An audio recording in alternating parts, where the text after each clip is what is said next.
Hello everyone, मैं श्याम जी मिश्रा। तो जैसा कि मैंने कमेंट्स देखी हैं तो उसमें कई लोगों का ये है डाउट कि मतलब प्री बहुत अच्छा चला जाता है, 150 क्रॉस कर जाते हैं, लेकिन मेंस में कुछ ना कुछ हो ही जाता है कि ऐसा हो जाता है 300 भी क्रॉस नहीं होता है। तो ये चीज़ें बहुत ज़्यादा लोगों के साथ होती हैं कि उनकी प्रिपरेशन भी अच्छी है। हाँ, उन्होंने मेहनत भी अच्छी की अपने हिसाब से, उन्होंने बहुत अच्छी मेहनत की है, लेकिन मेंस में ऐसा कुछ होगा कि इतनी सिली मिस्टेक्स होंगी या कुछ ऐसा हो जाएगा कि उनके मार्क्स बहुत कम हो जाएंगे।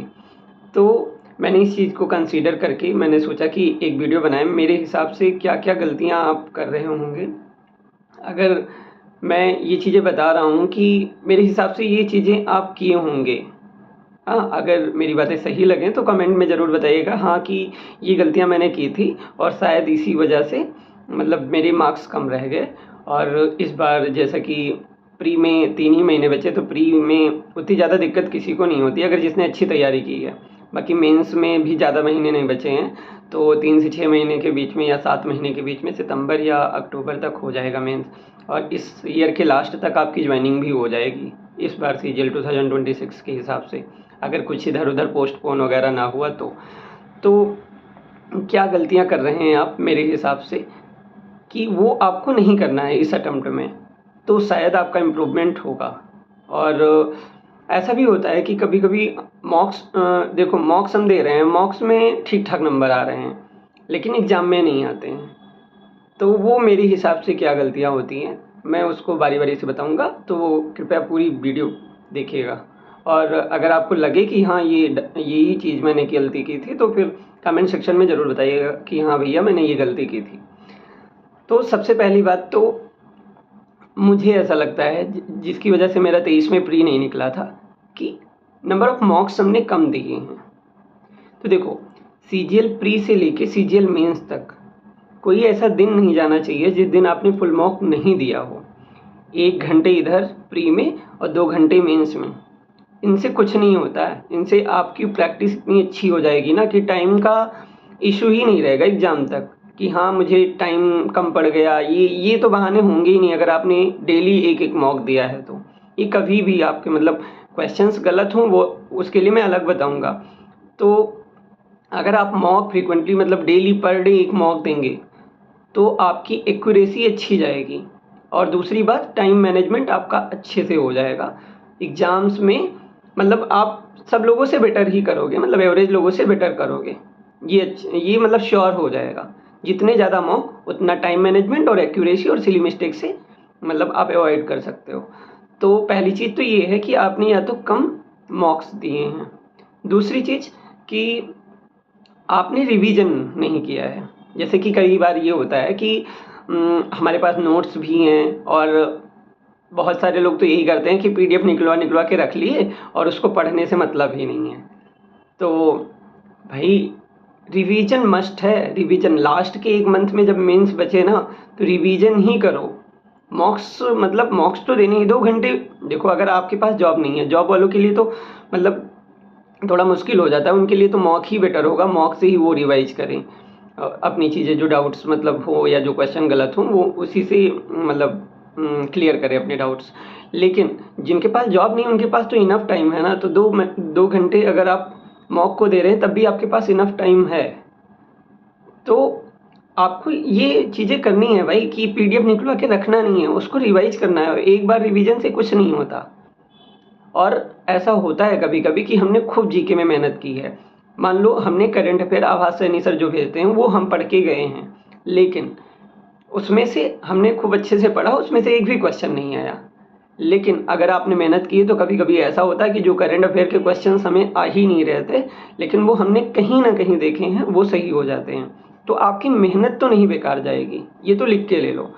अगर आपकी इस अटेम्प्ट में जॉब नहीं लगी, नेक्स्ट अटेम्प्ट में आपने मेहनत करके देन आपकी जॉब लग जाएगी। मतलब मेहनत बेकार नहीं जानी है। आपने अगर मेहनत की है तो उसका फल ज़रूर मिलेगा, ये तो कोई भी कह सकता है। ठीक है, तो मेहनत मेहनत करते रहो, मेहनत करोगे तो सफलता ज़रूर मिलेगी।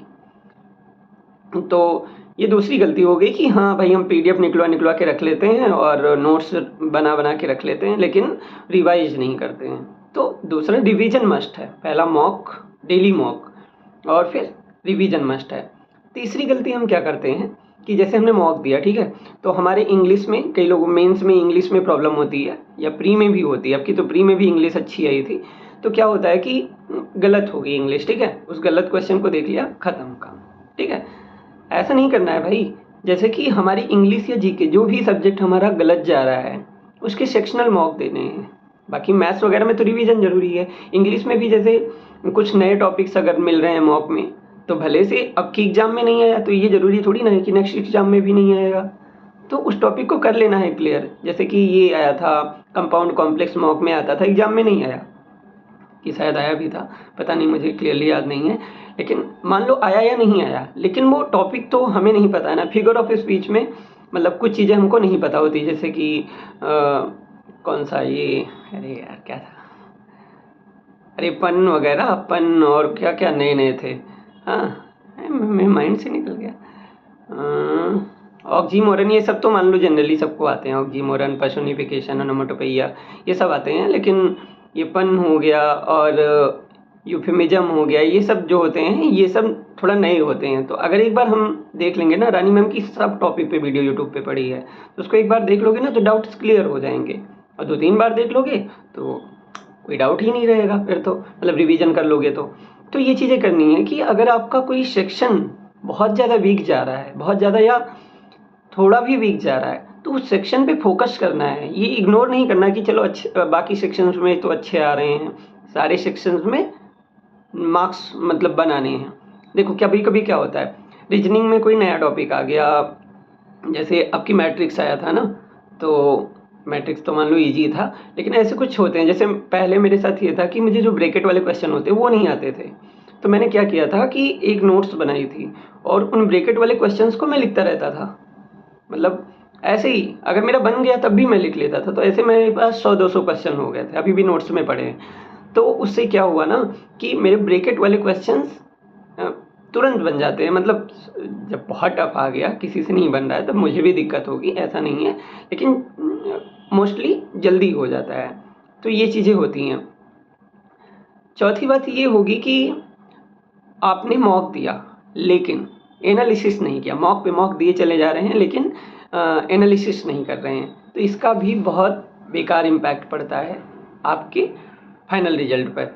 तो अगर आप मॉक दे रहे हैं और एनालिसिस नहीं किए हैं इस अटेम्प्ट में, तो आपकी से एनालिसिस अच्छे से करना। एनालिसिस ऐसे भी नहीं करना है, एनालिसिस की प्रॉपर नोट्स बनानी है, एक पतली नोट्स, इतनी ज़्यादा ना हो कि हाँ उसको रिवीजन करने का मन ही ना करे।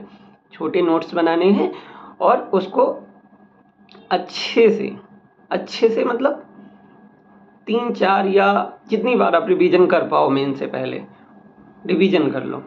उसमें देखो वो जो नोट्स बनाए ना, वो आपके गलत क्वेश्चंस हैं, वो आपके वीक टॉपिक्स हैं। अब ये जो वीक टॉपिक्स हैं ना, ये आपके क्लियर हो जाए एकदम। मतलब नोट्स बना बना के उस टॉपिक को क्लियर कर रहे हो। जैसे कि मान लो कोई स्पेशल टॉपिक आया, वो आपको आता ही नहीं है, आपने तुरंत यूट्यूब पे डाला और उसको पढ़ लिया अच्छे से, तो उसमें आपका डाउट रहेगा ही नहीं। तो इससे क्या होगा कि नेक्स्ट मॉक में या नेक्स्ट एग्जाम में वो क्वेश्चन आएगा तो आपका सही जाएगा। बाकी और ऐसी बहुत सारी गलतियां हैं, तो एक ही वीडियो में बताना थोड़ा लेंथी हो जाएगा। तो बाकी मतलब अगर आपको लगता है कि आपने मॉक टेस्ट अच्छे से नहीं दिया है, एनालिसिस अच्छे से नहीं किया, रिवीजन नहीं किया है, या आपने सेक्शन पे ध्यान नहीं दिया जो वीक है, तो कमेंट सेक्शन में ज़रूर बताइएगा। और इसके रिगार्डिंग और कोई वीडियो अगर आप चाहते हैं तो कमेंट सेक्शन में ज़रूर बताइएगा। बाकी मिलते हैं नेक्स्ट वीडियो में। Thank you.